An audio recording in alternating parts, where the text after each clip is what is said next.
Alrighty, folks, what's going on? The boss called. So, fellas out there, you know what that means. Mama calls, you stop. You see what mama wants. If you don't,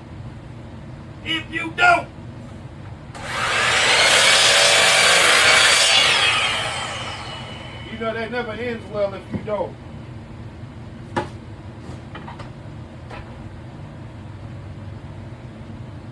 So,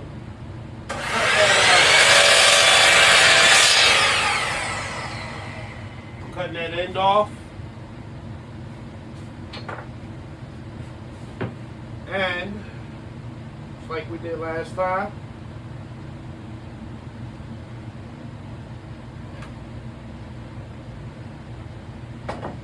alrighty.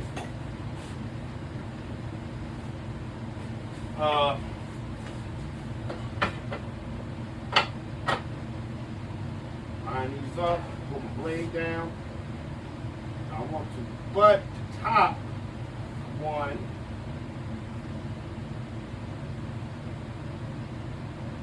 Butt the top one. Alright, make our cut.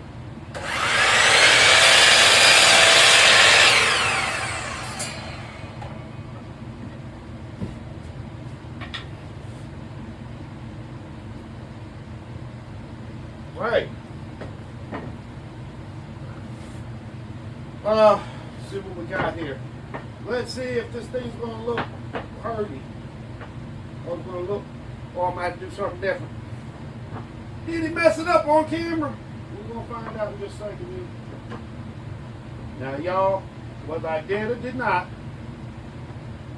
just know that I have messed up a few frames.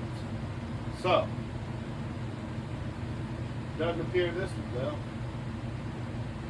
Yeah, doesn't appear this one's gonna be messed up.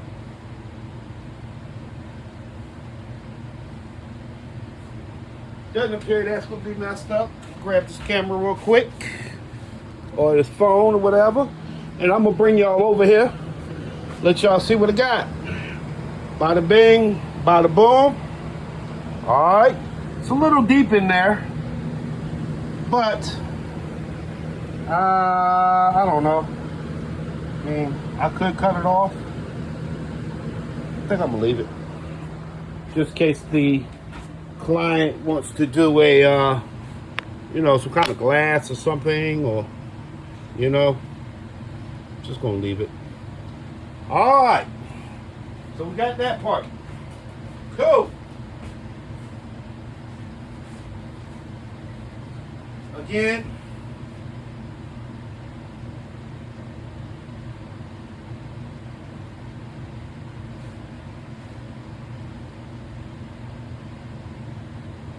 All right.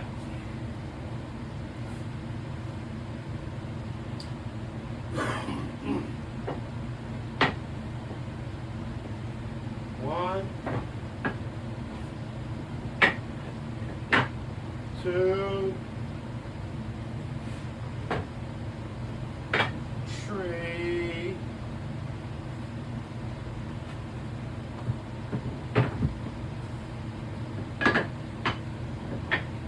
1, 2, 3, 4, y'all see it? So I'm lining all of these up in the end. And we're getting ready to get this thing where we can make it, put it together. Lining these up into the end. And I got blue tape, painter's tape. Might wonder, well, what's he gonna do with that? So, I'm going to put tape across each joint. Like to do 2 layers. Give it just a little bit of strength. So that's 1.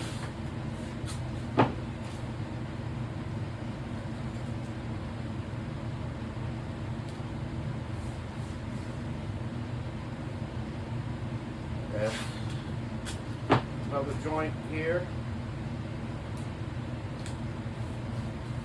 Y'all, hot in here. I think I need to clean the filter on my AC again. Probably got dusty. It's blowing cold air, but it's hot and humid, so.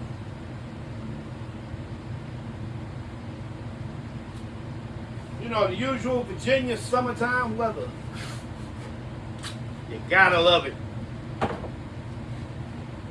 Ah. All right, got 2 layers of tape here, right? And roll these bad boys over.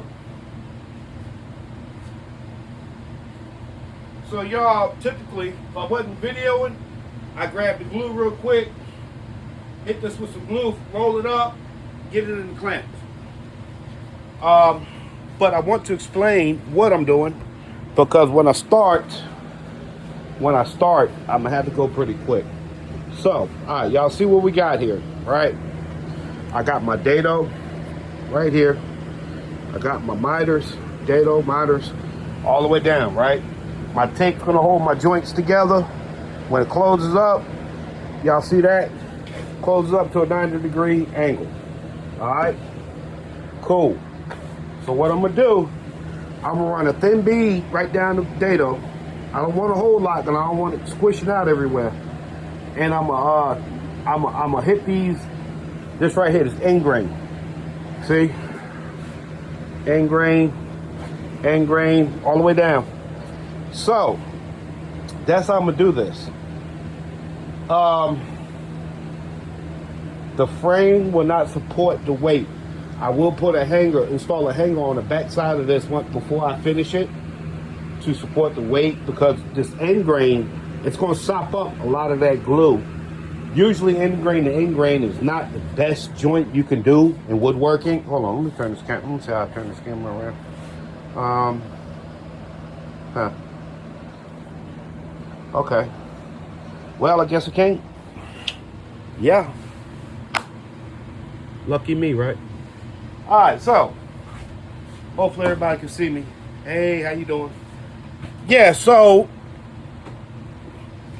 your end grain is a piece of wood. I'm gonna explain it to you. I'm probably gonna mess this all up. Woodworkers would know what I'm talking about. But anyway, cherry is a pretty tight grain wood, but all wood is, the way the grain runs is a bunch of holes and straws. That's how the tree gets its water and stuff up the trunk into, you know, the photosynthesis, all that good stuff. Photosynthesis and all that great stuff. So although this wood is dried, it's been killed and dried and all, it still has these channels in it. Microscopic. You can't see them looking at it, not on cherry. Other woods like oak, you can actually see them when you cut it. And, you know, the open grain type woods.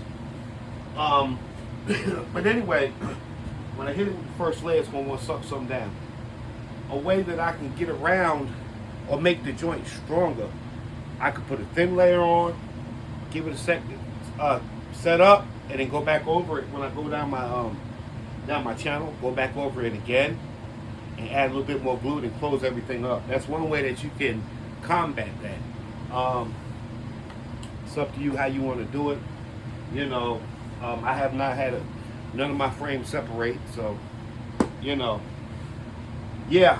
But, you know, that's just some tips and tricks and all that good jazz. You know how it is.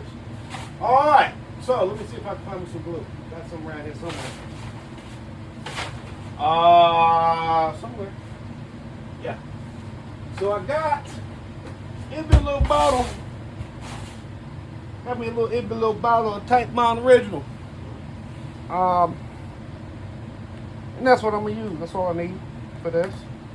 It doesn't need to be water resistant. It's plenty strong for this frame.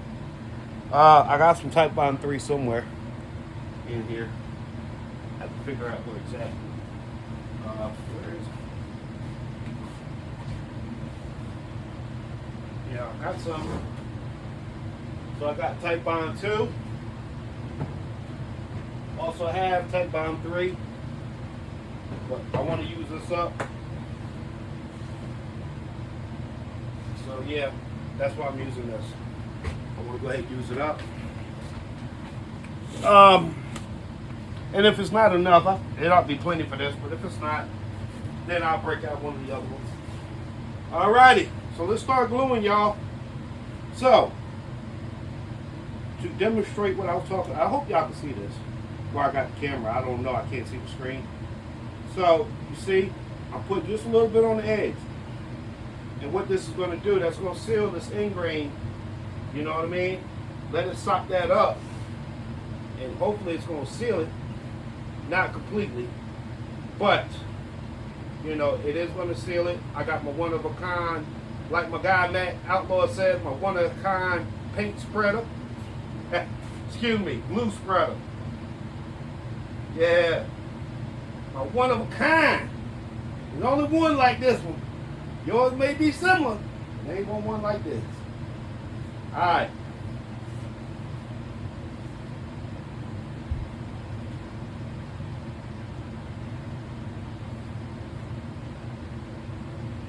Yeah, I came across this Titebond, this original, which nothing wrong with it. It's still good glue.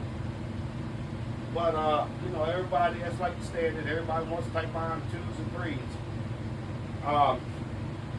I came across this on sale somewhere. Somebody had it on sale for cheap.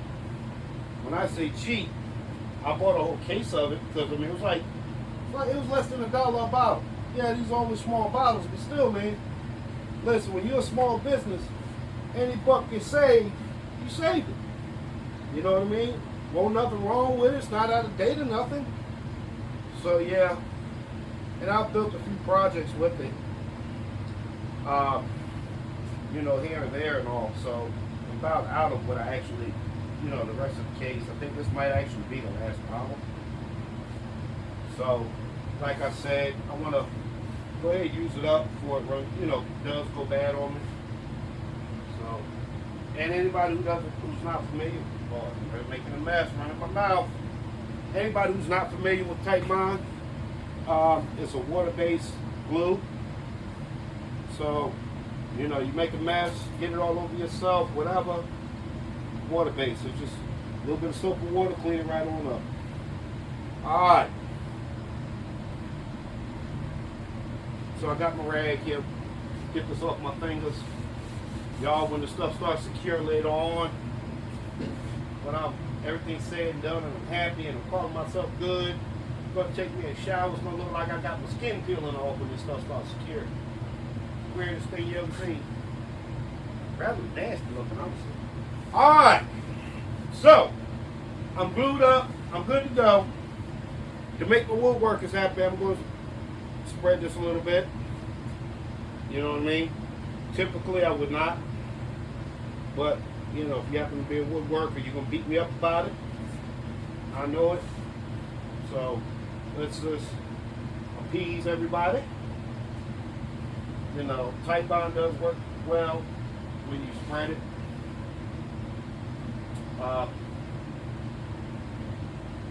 And, you know, you want to make sure you got good surface area for good adhesion.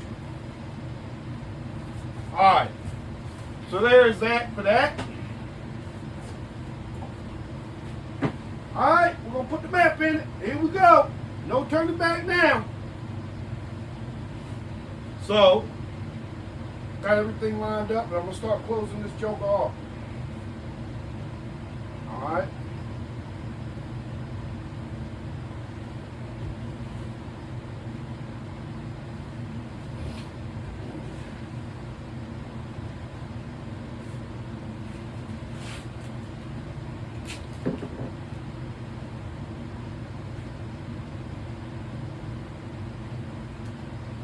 Alright, y'all see what I'm doing? No, you don't. I'm sorry.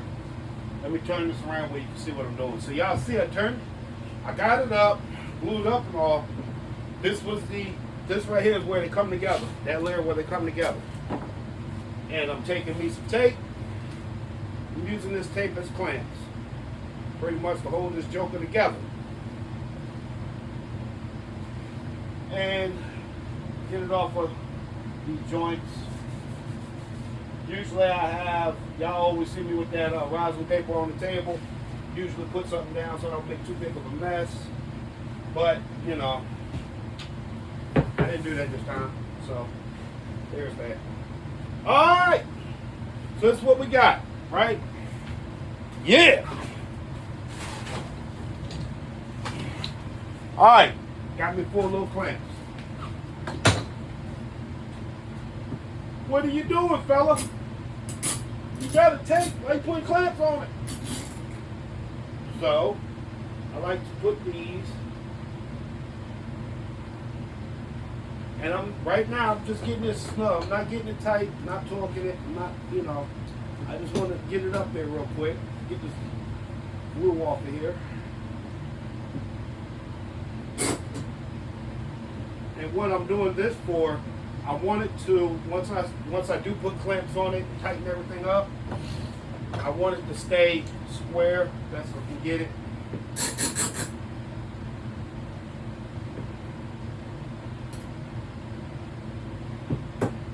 I want all my miters lined up, curly, I don't want them to get off. Like I said, did not make this one super tight.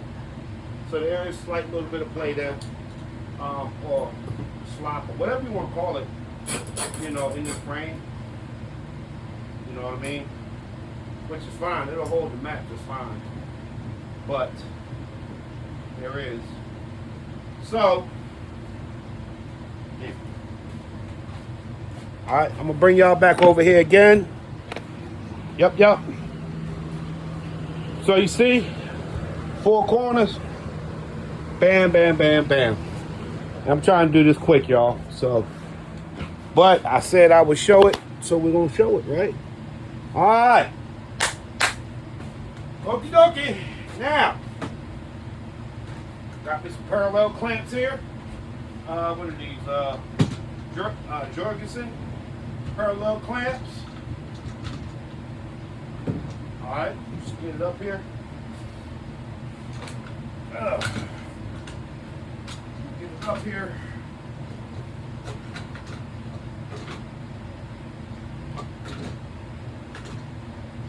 We're gonna go. Just to engage is slow. Alright? I don't want to start pushing stuff around. You know what I mean? Making it do stuff I don't want it to do yet. Alright. Next up on the list, the to-do list.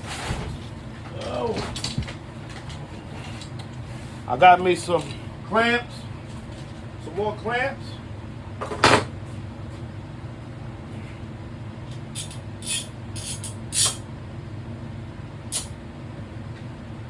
And I'm just doing this right here, these miters, because I do want them to be tight.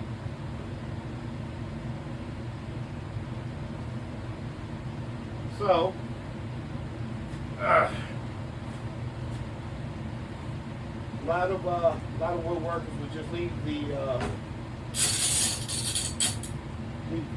tape on. I mean, I'm not the best in the world at anything. You know what I mean? I do what I do. But, there are people out there who, I'm sure, a lot better than me woodworking.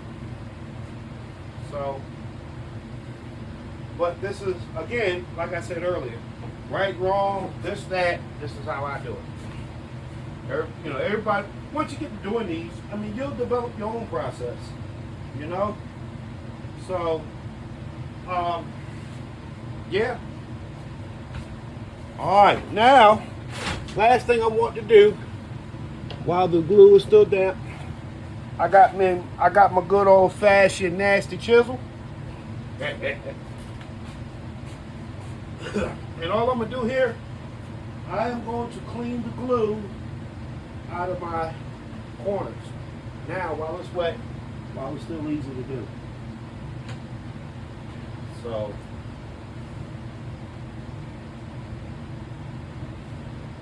I have done it already. I have done these with Titebond transparent, like y'all see me glue them up with. That's the glue. If you ever seen me glue one up, that's the glue I'm using, along with Starbond CA.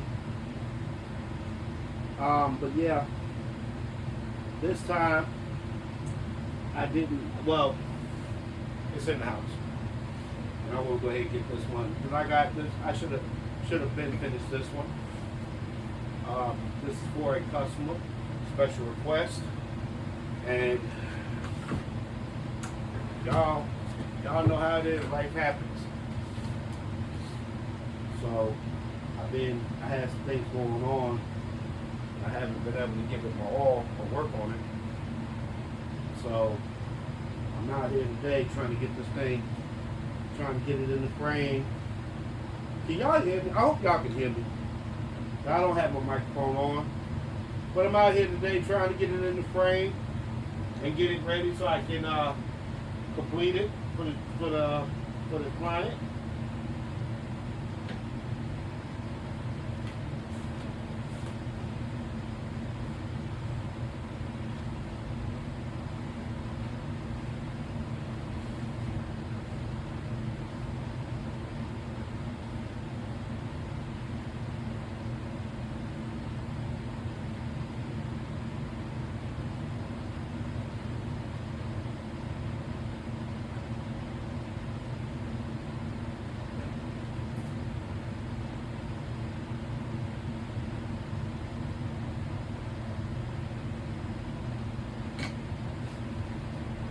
Alright, that's that. That's that for that. That mat is framed. And I'm gonna bring y'all back over here one more again. Well, I'll tell you what.